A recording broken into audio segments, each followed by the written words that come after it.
সামাজিক যোগাযোগ মাধ্যমে শুরু হয়েছে নানান গুঞ্জন।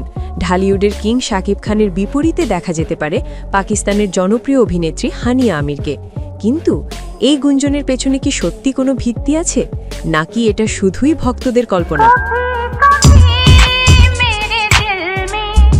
সম্প্রতি ঢাকায় একটি পণ্যের প্রচার অনুষ্ঠানে অংশ নিতে এসেছিলেন হানিয়া আমির। অনুষ্ঠান চলাকালীন উপস্থাপক হানিয়াকে একটি প্রশ্ন করেন, শাহরুখ খান নাকি শাকিব খান, কে আপনার বেশি পছন্দ? হানিয়ার স্মার্ট উত্তর ছিল, আমার মনে হয় তোমরা শাকিব খানকে অনেক বেশি পছন্দ করো, তাই আমারও পছন্দ শাকিব খান। এই উত্তরের পরপরই ছড়িয়ে পড়ে গুঞ্জন, তবে কি শাকিব খানের নতুন সিনেমায় দেখা যাবে হানিয়া আমিরকে? চলতি মাসের শুরুতেই আমেরিকা থেকে দেশে ফিরেছেন শাকিব খান। ফিরেই অংশ নিয়েছেন নতুন সিনেমা সোলজারের লুক টেস্ট ও প্রস্তুতিমূলক কাজগুলোতে। পরিচালনায় আছেন তরুণ নির্মাতা সাকিব ফাহাদ।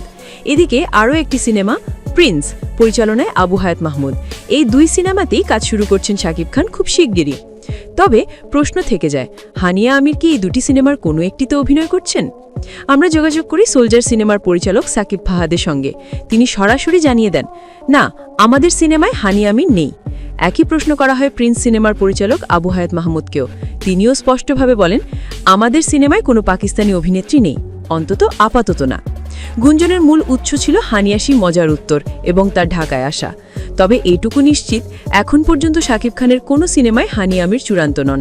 তবে ভবিষ্যতে এমন কিছু ঘটলে অবাক হওয়ার কিছু নেই। তো বন্ধুরা, গুঞ্জন যতই ছড়াক, এখনও কোনো অফিসিয়াল ঘোষণা আসেনি। তবে শাকিব খান ও হানিয়া আমির দুই তারকাই নিজের দেশের সুপারস্টার। দুজনকে একসাথে বড় পর্দায় দেখার স্বপ্ন অনেকেই দেখতেই পারেন। আর এমনই বিনোদন দুনিয়ার সত্য গল্প পেতে চোখ রাখুন আমাদের চ্যানেলে। লাইক দিন, শেয়ার করুন আর সাবস্ক্রাইব করতে ভুলবেন না।